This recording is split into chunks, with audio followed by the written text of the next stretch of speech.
Olá pessoal, sejam bem-vindos a mais um módulo do curso Fundamentos de Freios e seus Componentes. Hoje nós vamos iniciar, tomar uma aguinha, a 29ª aula. Estamos aí chegando na metade, nem na metade.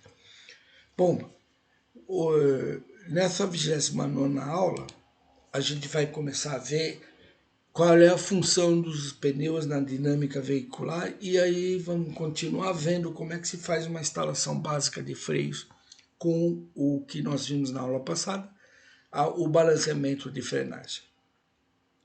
Bom, todo mundo esquece do freio, muita gente pensa em, por exemplo, aumentar a potência dos seus motores, mas muita gente esquece do freio, ou seja, tudo que se acelera tem uma função um dia, a responsabilidade de você parar o movimento, né? E então o freio ele tem uma importância muito grande. E outra importância grande é o pneu, porque na realidade quem freia o veículo é o pneu. O pneu freia o veículo, a gente tem o torque do freio, a gente pode mexer no torque do freio, pode aumentar o raio efetivo.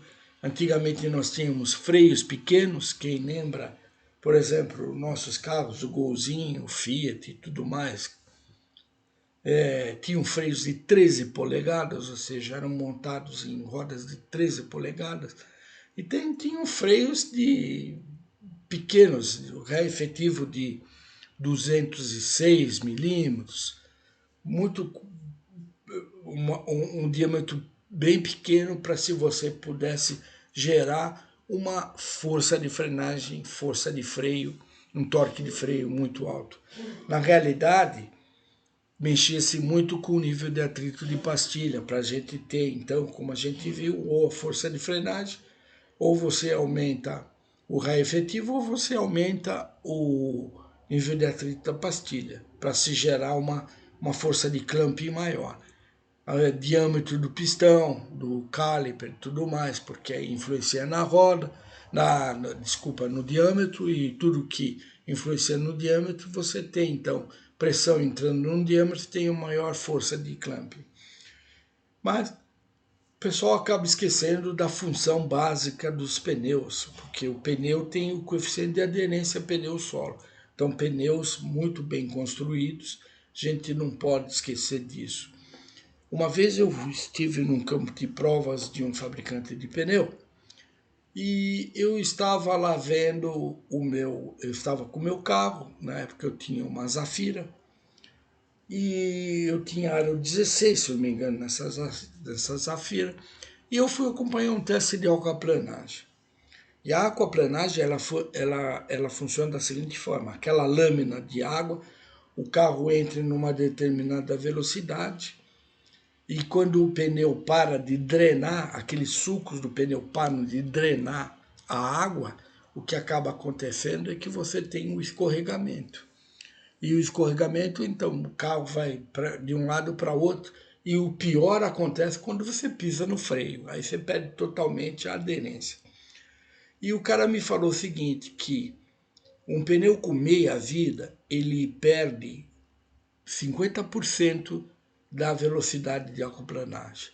Ou seja, se o teu carro, quando está com o pneu novo, tinha uma velocidade de aquaplanagem de 100 km por hora, esse pneu com meia vida, a velocidade de aquaplanagem cai para 50 km por hora.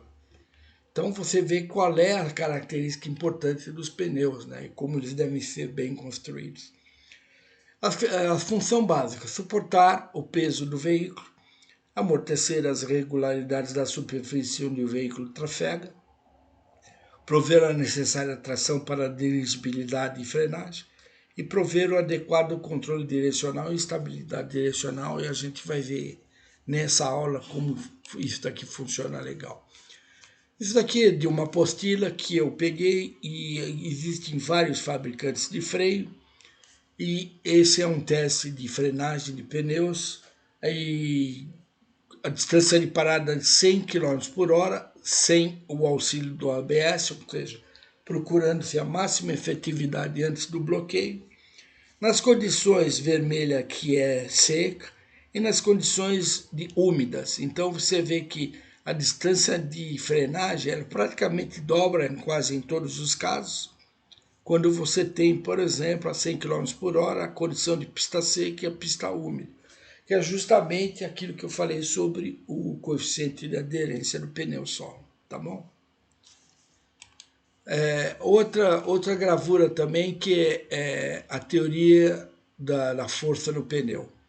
Então você tem aqui, por exemplo, o peso do veículo sobre o pneu e tem todo aqui o momento de inércia, ok? A velocidade do veículo e as forças de frenagem, como funcionam, reação da rodovia, da pista, né? E aqui o percentual de slip, ou seja, de escorregamento.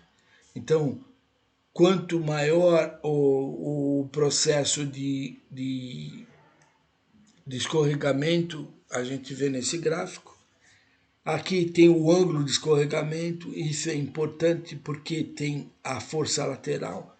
O que significa, por exemplo, quando você derrapa. Quando você derrapa, você perde a aceleração lateral do pneu, você perde aquela força lateral que ele necessariamente tem que ter para evitar que você derrape. A rotação da roda, a percentual de escorregamento, como é que é dado, ok? Isso são tudo cálculos que você pode analisar, apesar de que o fabricante do pneu tem isso tudo calculado quando ele te fornece o pneu para você fazer toda a parte de projeto. Tração úmida e tração seca, quanto é que varia, como varia isso de 40, 60 e 80 km por hora. Ok? Então você vê que a tração seca, você tem aqui o nível de atrito generosamente aumentado até 0,9, né? Até quase 1. E quando você tem 80 km por hora, o que significa a 80 km por hora com uma pista úmida, né? Você tem um atrito baixíssimo que não passa a 0,4. Então essa parte de escorregamento é importante conhecer também. Bom, aqui nós já vimos essa figura, todo o equacionamento, a vetorização que existe num carro desacelerando. Então a gente tem aqui o centro de gravidade do veículo, o peso do veículo, a força-peso agindo no centro de gravidade.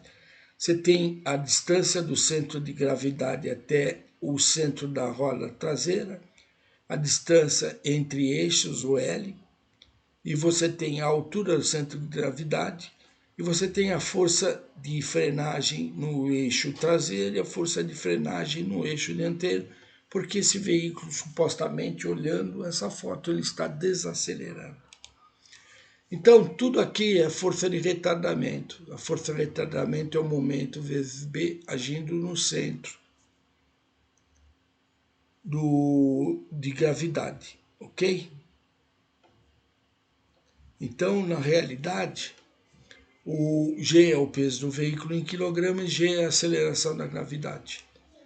A massa do veículo é dada por o peso do veículo sobre o peso sobre o peso do veículo sobre a aceleração da gravidade.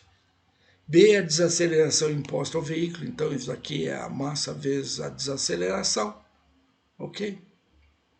Onde isso daqui pode ser calculado também em percentual, por exemplo, o 0,40 é o percentual de 40 dividido por 10, de 4 dividido por 10, então 4 metros por segundo ao quadrado dividido por 10 metros por segundo ao quadrado, você pode também expressar em 0,4, que 0,4 Gs. A aceleração pode ser expressa também num número adimensional, só em percentual.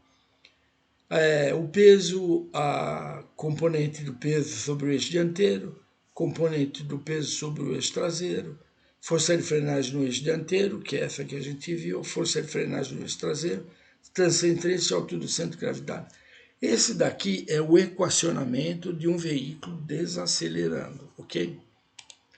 Então, dessa figura, de todo aquele equacionamento, a gente vê que a força de retardamento é a massa vezes a desaceleração, a massa de A vezes a aceleração e gravidade, que a gente pode fazer G sobre Gzinho, vezes a desaceleração, vezes a gravidade, e aí você tem, na realidade, cortando um com esse G da aceleração e gravidade, é o peso vezes a desaceleração. Essa é a força de retardamento, e força vezes, peso vezes a aceleração é a força da inércia, certo?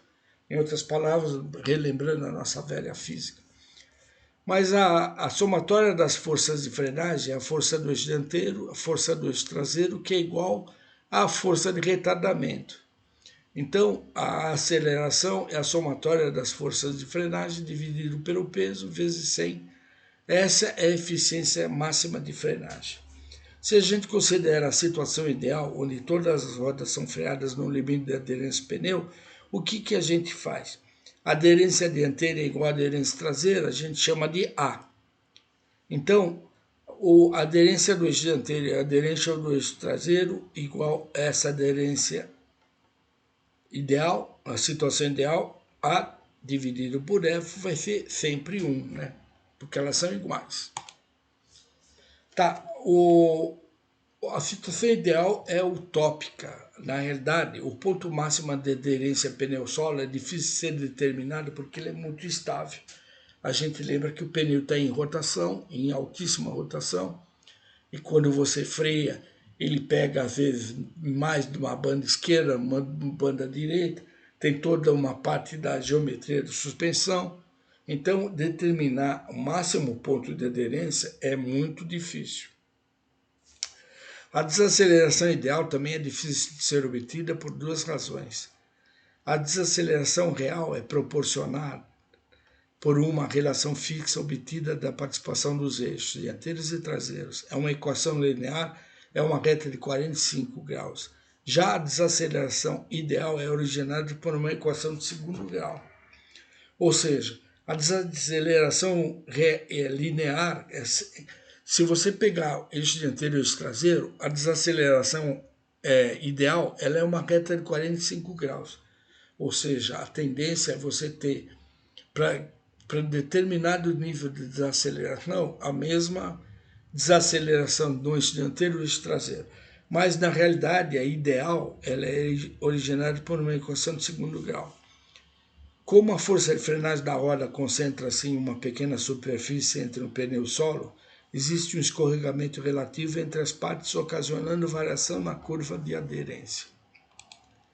A gente vai continuar vendo esse ponto, porque esse ponto é bastante crítico, nas próximas aulas, ok? Aí a gente vai ver o que significa o bloqueio dianteiro, o que significa o bloqueio traseiro, quais as implicações de cada um deles, o que significa na realidade, esse escorregamento relativo, tudo mais, e como é que se faz todas essas curvas de desaceleração real e desaceleração ideal, ok?